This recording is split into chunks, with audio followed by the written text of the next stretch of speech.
Check your car, champ.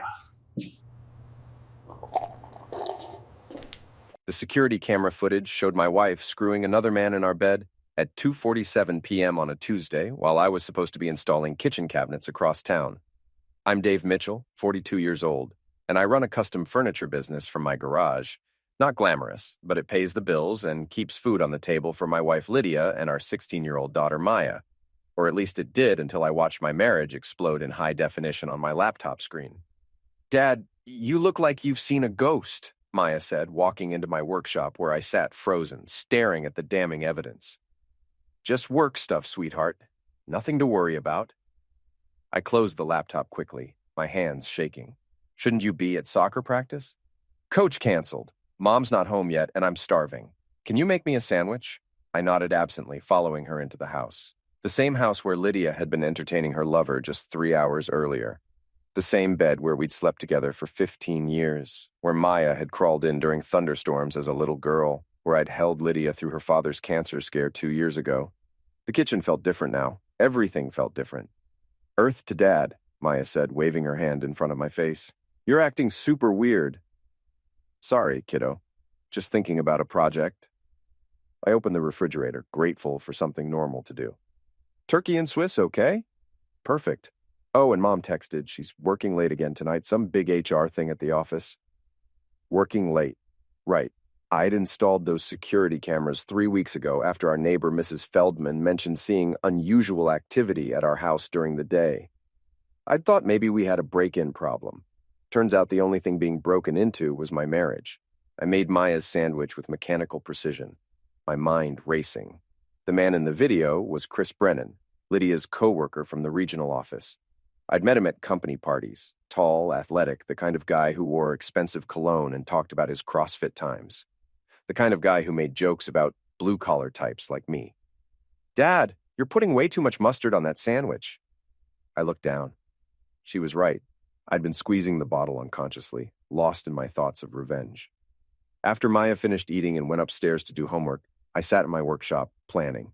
I'm good with my hands, good at building things, good at taking things apart. Tonight, I was going to take my wife's perfect little world apart piece by piece.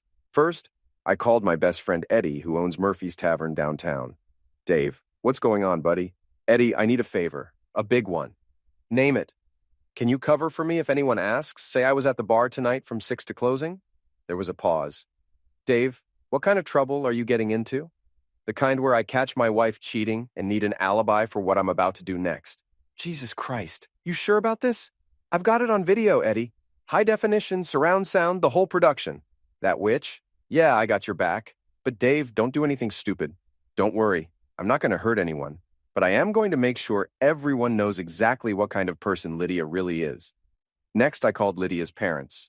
Judith and Alan Hartwell lived in the old Victorian house on Maple Street, the one that had been in their family for 3 generations.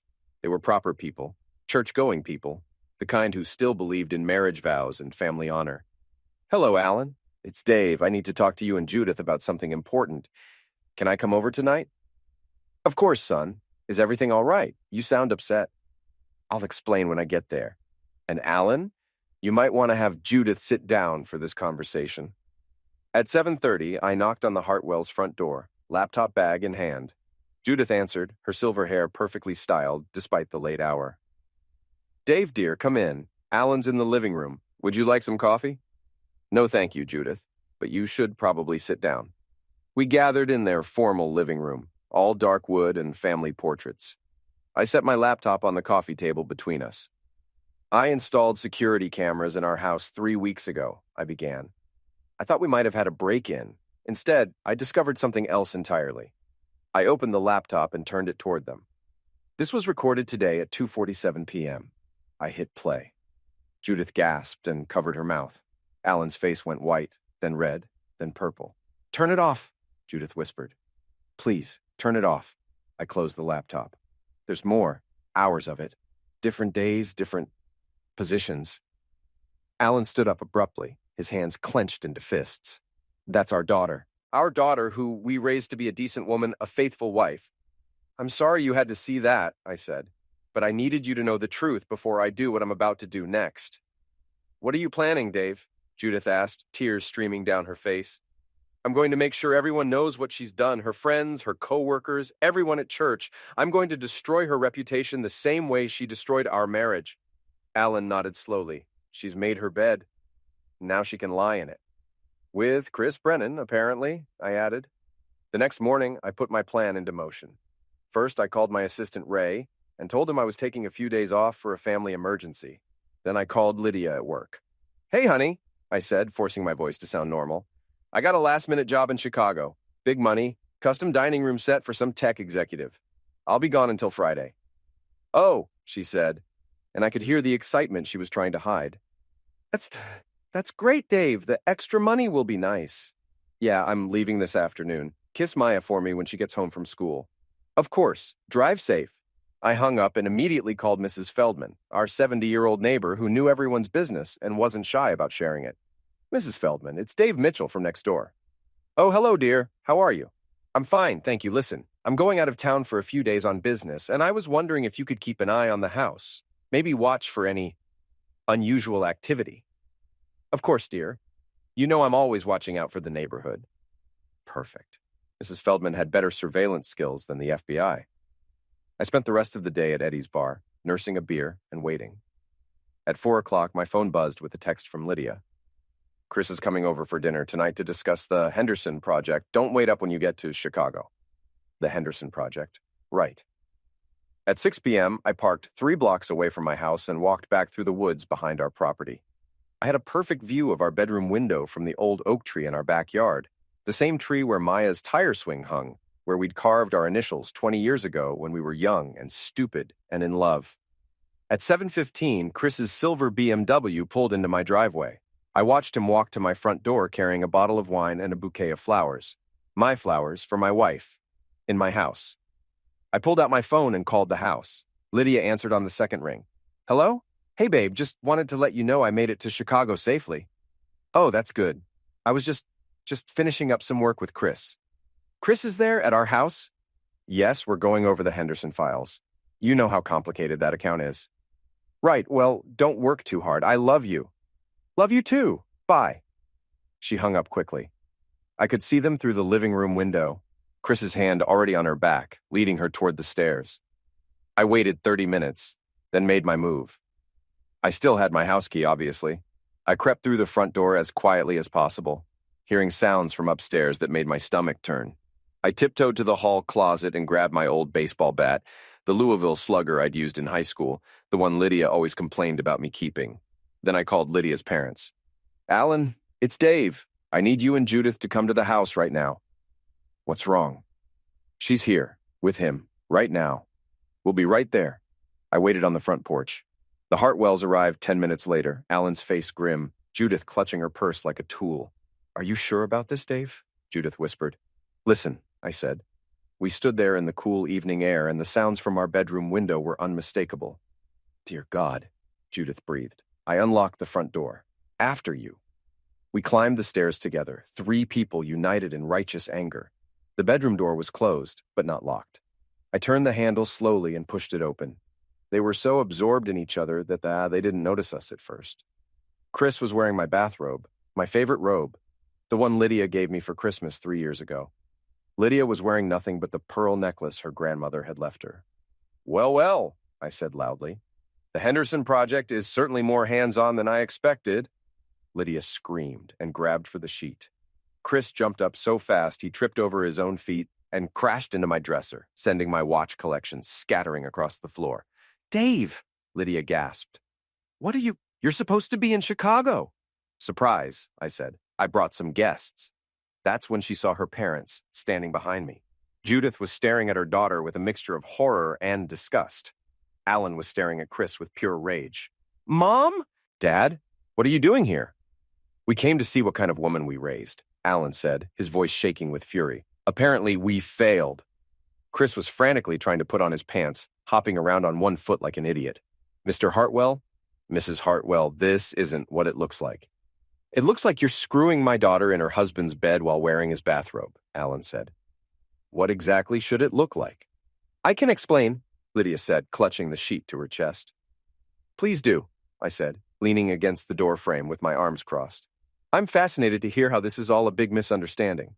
She opened her mouth, then closed it again. What was she going to say? That she tripped and fell on Chris's Johnson? You disgust me, Judith said quietly. Both of you. In this house, in this bed where my granddaughter was conceived. That hit home. Lydia started crying, but they weren't tears of remorse. They were tears of someone who'd been caught and was feeling sorry for herself. Everyone just needs to calm down, Chris said, finally getting his pants on. We can work this out like adults. Adults? I laughed. Adults don't sneak around behind their spouse's back. Adults don't screw their coworker's wife in his own bed. Adults don't lie about working late when they're really working under my wife. Dave, please, Lydia said. Can we talk about this privately? No, I said. Privacy is what got us into this mess. From now on, everything is public. Chris tried to push past me toward the door, but I blocked his path. Where do you think you're going, champ? I'm leaving. This is between you and your wife. Oh no, you're very much part of this conversation. Sit down. I don't have to listen to this. I picked up my baseball bat from where I'd leaned it against the wall. I said, sit down. Chris sat on the edge of my bed, still wearing my robe over his hastily pulled-on pants. The irony wasn't lost on me. Here's what's going to happen, I said, addressing both of them. First, you're going to tell Lydia's parents exactly how long this has been going on. Dave, please, Lydia whispered. How long? Alan demanded. Lydia looked at the floor. 6 months. 6 months, I repeated. 6 months of working late and business dinners and team-building exercises. 6 months of lying to my face every single day. It wasn't supposed to happen, Chris said. It just developed naturally. Naturally? Judith said. There's nothing natural about adultery, young man. Mrs. Hartwell, you don't understand the pressure we're under at work. Lydia and I, we connect on a professional level that— Shut up, I said. Just shut up with your corporate buzzword BS. You wanted to screw my wife, so you did. At least have the balls to admit it. Alan stepped forward. Lydia, look at me. She raised her eyes to meet her father's gaze. Your mother and I raised you better than this. We taught you about commitment, about honor, about keeping your word. What happened to those values? I don't know, she whispered. I felt trapped. Like my life was just routine. Chris made me feel alive again. Alive, I repeated. Well, let's see how alive you feel when everyone at your office sees the security footage. Chris went pale. What security footage? I smiled.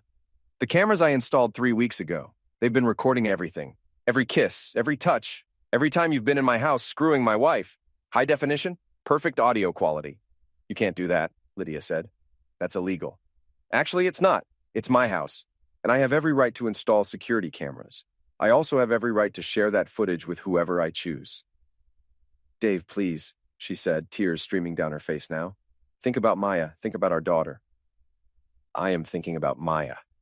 I'm thinking about how she deserves better than a mother who lies and cheats and brings strange men into our home.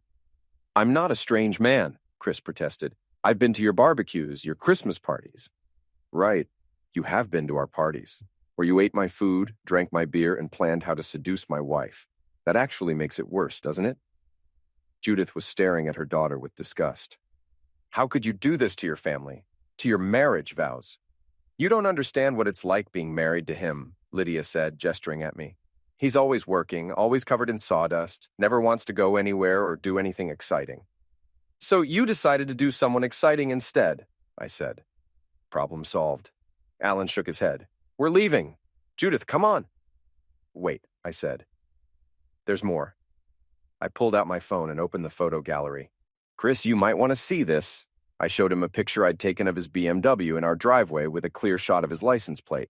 I've been documenting everything. Dates, times, how long you stay, what you bring with you. I've got 3 weeks of evidence showing a pattern of adultery. What do you want? Chris asked. I want you to understand that your life, as you know it, is over. Your girlfriend, Jessica, is going to find out. Your coworkers are going to find out. Your CrossFit buddies are going to find out. Everyone is going to know that Chris Brennan is the kind of man who seduces married women. You bastard, he said. I'm the bastard? I'm not the one who's been screwing someone else's wife for 6 months. Lydia stood up, wrapping the sheet around herself. Fine. You want a divorce? You'll get a divorce. but I'm not going to let you destroy my life over this. Your life? I laughed. Lady, you destroyed your own life the minute you brought him into our bed. The court will see this as harassment, she said. You can't just humiliate us publicly and expect to get away with it. Actually, I can. Everything I plan to do is perfectly legal. Sharing security footage from my own home? Legal. Telling people the truth about what I witnessed? Legal. Making sure everyone knows what kind of people you really are? Completely legal. Chris stood up. I'm leaving now. Sure, I said, stepping aside. But Chris, you might want to check your car before you drive home. He pushed past me and stomped down the stairs. A minute later, we heard him screaming from the driveway. What did you do? Lydia asked. Nothing illegal, I said. But you might want to look out the window. She went to the window and gasped. I had spray-painted homewrecker across Chris's windshield in bright red letters. You can't do that. I just did, and that's just the beginning. Alan put his arm around his wife. Judith, we're going home. Lydia, don't bother calling us until you've figured out how to apologize for this disgrace. After her parents left, Lydia turned to me with fury in her eyes. You think you're so clever, don't you? You think you've won something here? I think I've exposed the truth. Everything else is just consequences. I'll destroy you in the divorce. I'll take half of everything, including your precious workshop. Good luck with that. See, adultery is still grounds for fault-based divorce in this state. And I've got evidence, lots and lots of evidence. She stared at me for a long moment, and I could see her calculating, trying to figure out her next move. Maya's going to hate you for this, she said finally. Maya's going to hate the person who broke up our family. That would be you, in case you're confused. I turned and walked toward the door. Where are you going? She called after me. Out. This is still my house for now, but I can't stand the smell. I drove straight to Murphy's Tavern, where Eddie was waiting with a beer and a sympathetic ear. How'd it go? He asked. Better than expected. Her parents saw everything. Chris is probably still trying to scrape paint off his windshield. Good for you, man. That took balls. Eddie, I need another favor. Name it. I need you to accidentally let it slip to a few people about what happened. Just casual conversation. Eddie grinned. Accidentally? I can do accidentally. Murphy's Tavern was the kind of place where everyone knew everyone else's business. By closing time, half the neighborhood would know that Lydia Mitchell was cheating on her husband with some corporate pretty boy. I was 3 beers in when my phone started buzzing with text messages. The first was from Mrs. Feldman. Dear, I saw that young man leaving your house in quite a hurry. Is everything all right? I texted back. Everything's fine now, Mrs. Feldman. Thanks for keeping an eye on things. The second was from Chris. You're going to pay for what you did to my car. I replied, send me the repair bill. I'll frame it. The third was from Lydia. We need to talk. I ignored that one. The fourth was from my daughter Maya. Dad, Mom is crying and won't tell me what's wrong. Where are you? That one sobered me up fast. I called Maya immediately. Hey, sweetheart. Dad, what's going on? Mom's been locked in your bedroom for 2 hours and there's red paint all over the driveway. I'll be home in 20 minutes. We need to have a talk. Is everything okay? No, honey. Everything is definitely not okay. But it will be. I drove home dreading the conversation I was about to have. Maya was smart, mature for her age, but she was still my little girl. How do you tell your 16-year-old daughter that her mother is a cheating liar? Maya was waiting for me in the living room when I walked in. Lydia was nowhere to be seen. Dad, you're scaring me. What happened? I sat down next to her on the couch. Maya, your mom and I are getting divorced. Her face crumpled. Why? What did you do? I didn't do anything, sweetheart. Your mother has been seeing another man. What do you mean, seeing another man? I mean, she's been having an affair for 6 months. Maya stared at me, processing this information. Are you sure? I have video evidence. Oh my God! She put her head in her hands. Who is it? Someone from her work. It doesn't matter who. It does matter. I want to know who destroyed our family. I sighed. His name is Chris Brennan. You've met him at company parties. The guy with the fancy car? The one who always talks about his workout routine? That's him. Maya was quiet for a long time. Then she said, I hate her.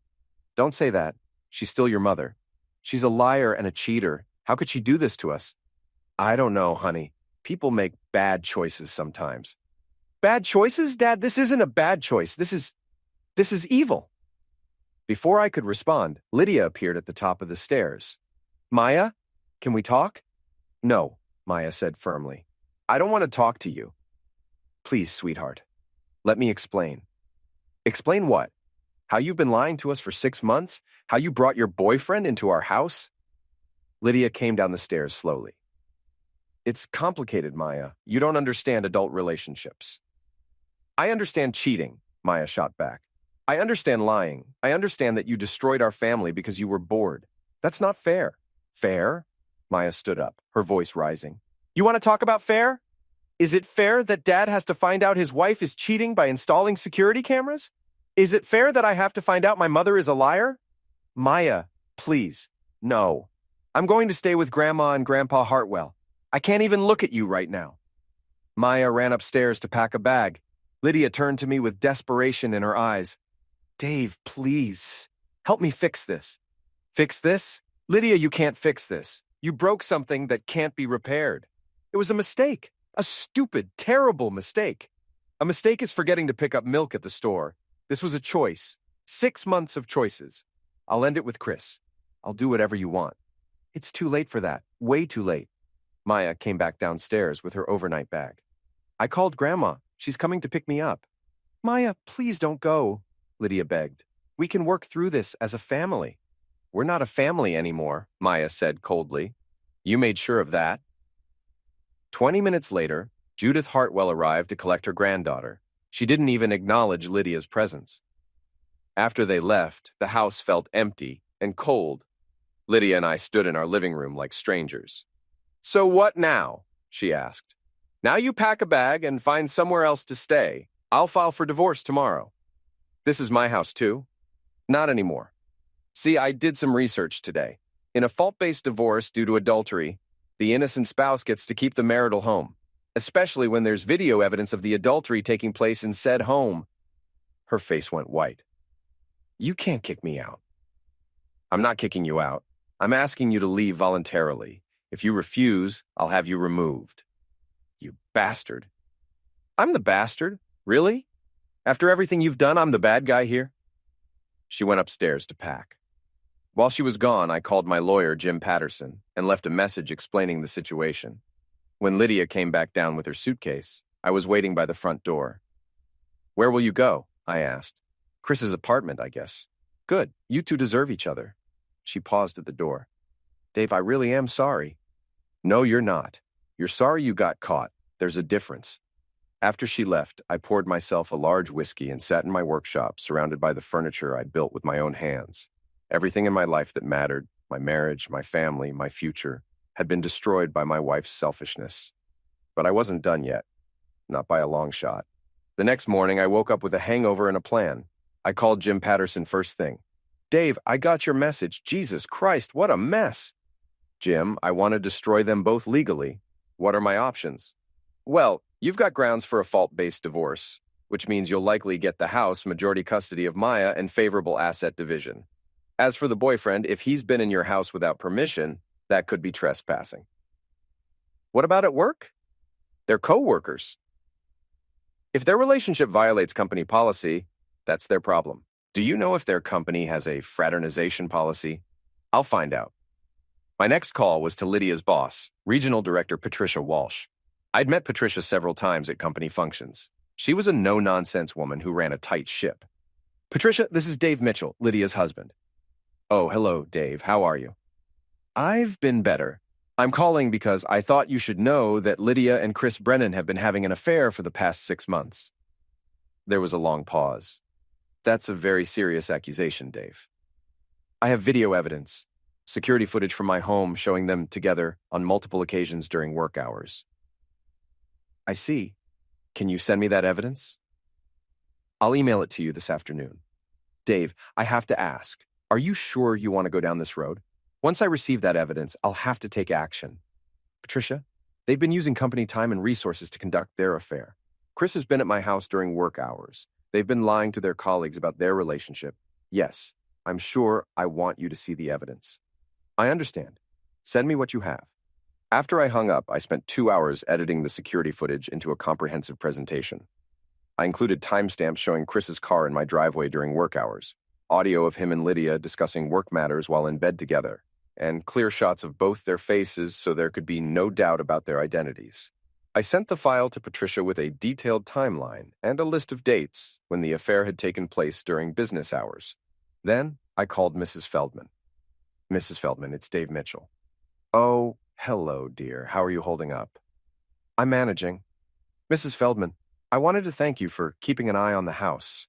Your vigilance helped me discover that my wife was having an affair. Oh my goodness, I knew something was going on. That silver car was there so often during the day. Yes, well, I just wanted you to know in case anyone asks. Lydia and I are getting divorced. Of course, dear. Is there anything I can do to help? Actually, if anyone asks about what you saw, please feel free to tell them the truth. Mrs. Feldman was better than a newspaper for spreading information. By evening, everyone in the neighborhood would know about Lydia's affair. My phone rang around noon. It was Chris. You son of a witch, he said without preamble. Good morning to you too, Chris. Patricia Walsh just called me into her office. She's seen your little video presentation. How'd that go? We're both suspended pending investigation. If they find evidence of misconduct, we could be fired. Gee, that's terrible. Maybe you should have thought about that before you decided to screw married women during work hours. You're destroying our careers over a personal matter. Personal matter? Chris, you made it a professional matter when you started using company time to conduct your affair. You made it my business when you started doing it in my house. Lydia's devastated. Good. She should be devastated. She should be ashamed and humiliated and sorry for what she's done. We never meant for this to happen. Bees, you meant for every bit of it to happen. You just didn't mean to get caught. He hung up on me. An hour later, Lydia called. Dave, please, you have to call Patricia Walsh and tell her you made a mistake. I didn't make a mistake. You did. They're going to fire us both. Is that what you want? For me to lose my job? Lydia, I don't care what happens to your job. I don't care what happens to Chris's job. I care about the fact that you destroyed our marriage and humiliated our daughter. I'll do anything. I'll go to counseling. I'll cut off all contact with Chris. It's too late. It's not too late. We can fix this. No, we can't. And even if we could, I wouldn't want to.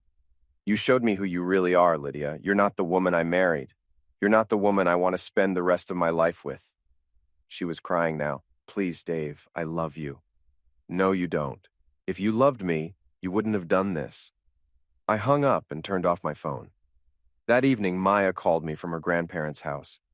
Dad, Mom came over here crying and begging Grandma and Grandpa to talk to you. What did they say? Grandpa told her she made her bed and now she has to lie in it. Grandma wouldn't even let her in the house. How are you doing, sweetheart? I'm angry, I'm sad, but I'm proud of you for standing up for yourself. Thanks, kiddo. That means a lot. Dad? Are you going to be okay? Yeah, Maya, I'm going to be fine. We both are. 2 days later, Jim Patterson called with an update. Dave, I've got good news and bad news. Give me the bad news first. Lydia's hired a lawyer. She's going to fight the divorce. And the good news? Her lawyer is an idiot. He's trying to claim that your security cameras were installed illegally and that the footage is inadmissible. Is he right? Not even close. You have every right to install security cameras in your own home. The footage is absolutely admissible and it's damning. What about the work situation? I heard through the grapevine that both Lydia and Chris were terminated yesterday for violating company policy. I felt a surge of satisfaction. Really? Really? Apparently your video presentation was very thorough. Their company has a strict policy against fraternization between employees, and conducting personal relationships during work hours is grounds for immediate termination. So they're both unemployed. Both unemployed, both facing a messy divorce proceeding, and both dealing with the social consequences of their actions. Good. The final piece of my revenge came together the following weekend. Eddie called me Saturday morning. Dave, you need to get down to the bar, now. Why? What's happening? Chris is here. He's drunk out of his mind and running his mouth about you. I was there in 10 minutes. Chris was at the bar, 3 sheets to the wind, telling anyone who would listen that I was a psychotic control freak who had ruined his life over nothing. Nothing? I said, walking up behind him. You call 6 months of screwing my wife nothing? He turned around, swaying slightly. Dave, there's the man of the hour. Chris, you're drunk. Go home. I don't have a home anymore. Thanks to you, I can't afford my apartment. Thanks to you, I don't have a job. Thanks to you, my girlfriend left me. Thanks to me? Chris, I didn't make you cheat. I didn't make you lie. I didn't make you destroy two families. That was all you. You set us up. You knew we were coming over that night. I knew because you've been coming over for 6 months. I knew because you're both terrible liars. The bar had gone quiet. Everyone was watching our confrontation. You want to know the truth? Chris said loudly. Your wife came to me. She said you were boring in bed, boring in life, boring in every way that matters.